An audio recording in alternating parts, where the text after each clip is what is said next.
What is going on, guys? Welcome back to the channel, Panthers Advice. Today was the first episode of the Panthers Blueprint Series 1.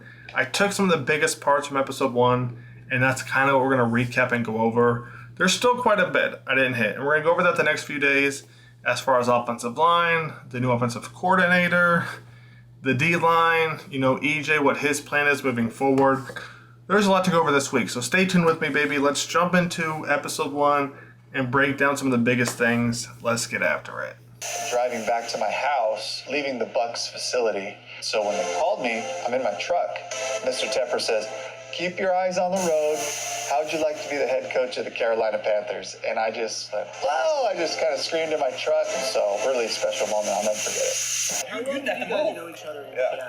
We were together door to door, right? and we were right next door. For three of them? Yeah. 3 or 4? I did not know that. Yeah.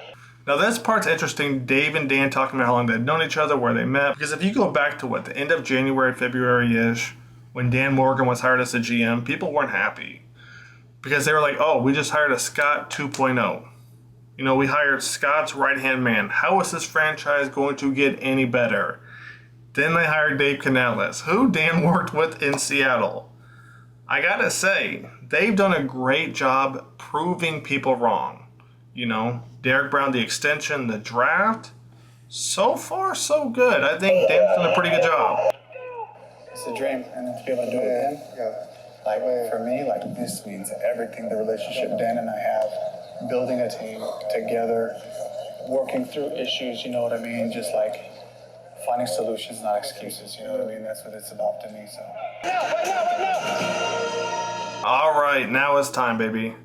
It's Bryce Young time. This is the moment we've been waiting for since the offseason started. Everyone talks about Dave saying, hey, Bryce has to plant that back foot, right? And we didn't see that from Bryce last year, right? What do we see from Bryce? Let's go full-size cam real quick. Let's see. Can we get full-size cam? Let's take a look real quick. All right, now why didn't we see that from Bryce last year? Because he never opened up his hips like this, right? He never stepped into the throw. What did we see from Bryce? We saw this. Drop back. And he just kind of threw like this. And I don't know how he threw like that, to be honest with you. I don't know how he did it. It's kind of impressive, I'm not going to lie to you. But now let's jump back into the video. Good, Bryce. Hey, once more through, okay? Outside guy's open. I'm going to either make you say no or not, okay?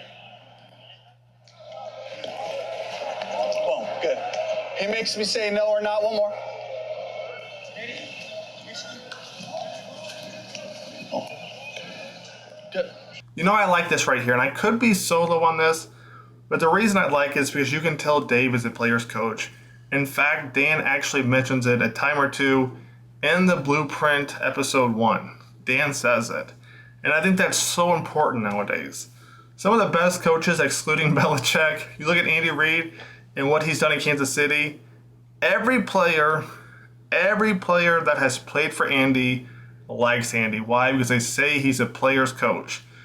Maybe not Kadarius Toney, but everybody else loves Andy Reid. And look what Andy Reid is doing, man. Look what he's doing. Even the guys that leave, they still like Andy Reid. Let's keep this thing going. The last one you went hitch, pop back. You want this? Yeah, so I want you here, just 1A, 1B, reset to my check down. I think right here what Dave's telling Bryce to do is look for that 1A, then look for the 1B, and if it's not there, reset, go to your check down. Don't reset and look for 1A or look for 1B again, which is kind of what Bryce did last year, so Dave is trying to nip that thing in the butt. Let's keep this thing going. We're not just out here catching. Immediately, I'm a ball carrier. Good. Right there, Mike.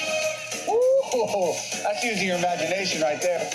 The offensive coordinator, Brad Idzik. So here's a guy that's got my back. So when it comes to Brad, this will be a video we do later in the week. I don't want to spend too much time on it. I just want to go over kind of the highlights and kind of recap everything. But with that being said, we will be doing a Brad video later in the week. Stay tuned for that. Let's see what happens. A guy that I've done a lot of life with in the last 5 years. My first hire in Tampa, my first hire in Carolina. Here's a guy who knows what I'm looking for.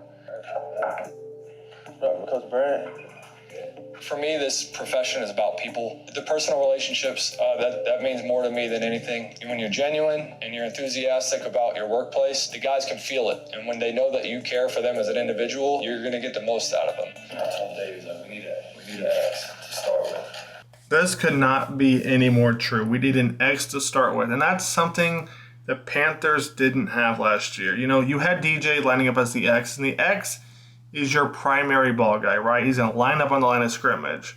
Ironic because Adam Thielen was Bryce's guy, and Adam Thielen was getting double teamed. Not as a number one receiver, but as a slot guy. But we don't need to go into that right now, right?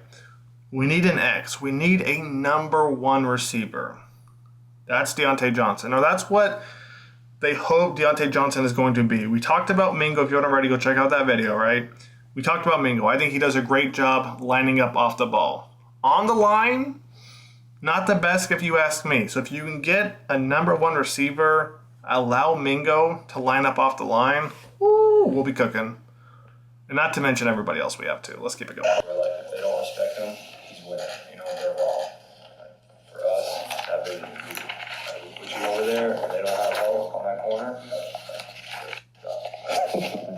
Yeah. We interviewed you at this thing, I think. You did. Yeah. You did. Yeah. And this is what I'm talking about. Andy Reid and Dan Morgan right here. Andy Reid, one of the best to ever do it. And you got to think, Andy Reid's the head coach, players coach. Dan, obviously, you can see he respects Andy Reid. You can just see it in his eyes, right? Because usually Dan has that face. This is Dan's face. That scares me. That face scares me. I'm not going to lie to you, right? But look how he looks at Andy, man. You can tell he respects Andy. So what does Dan do? He goes out and gets a player's coach, man. Good stuff for Dan. Good stuff. You did. Congrats. No, I appreciate it. Did a great job. Appreciate it. Yeah. Everything going good for you? Yeah. So far, so good.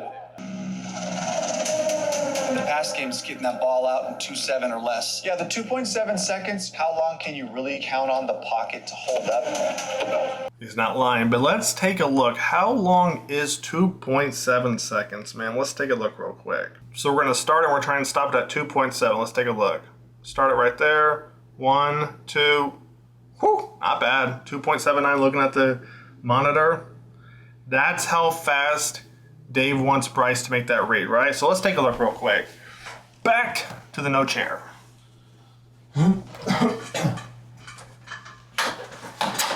So what we're going to try and do is we're going to try and drop back in 2.7 or less. I'm going to try my best, man. Let's see what happens. We're going to start it right here. 1, 2, 3. We're looking. I mean, we're already at 3 seconds. Let's try that one more time. One more time. Let's try that again. Try about a 3-step drop. Let's see what happens right here. Check down. It's already 3 seconds. I mean, it's already 3 seconds. Let's bring the chair back real quick.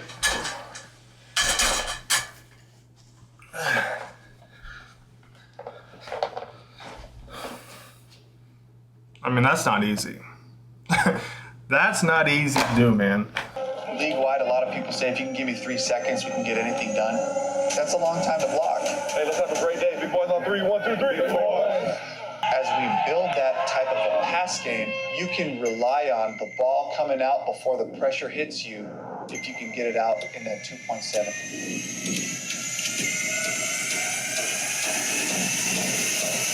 So what did I learn in episode 1 before we officially call it a wrap? That Dave brought over a lot of people from Tampa Bay, which I'm okay with because that shows me they're all on the same page. It seemed like last year we'll take Frank and then we'll take Thomas Brown. Didn't really mesh at all because Frank didn't even want to give up the play calling duties to Thomas Brown. And when Thomas Brown had the play calling duties, it wasn't great either. And they draft Bryce Young, and we've talked about Mingo. It was just a mess.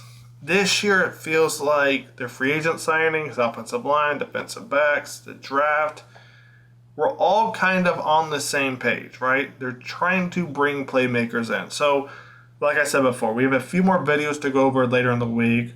We're going to spend some time talking about the defensive line, the new offensive coordinator, the defensive line. There wasn't a lot of receivers, so we'll see if I do a video on that or not. But those 3 for sure. I hope you guys have enjoyed it. Stay tuned. More content coming soon.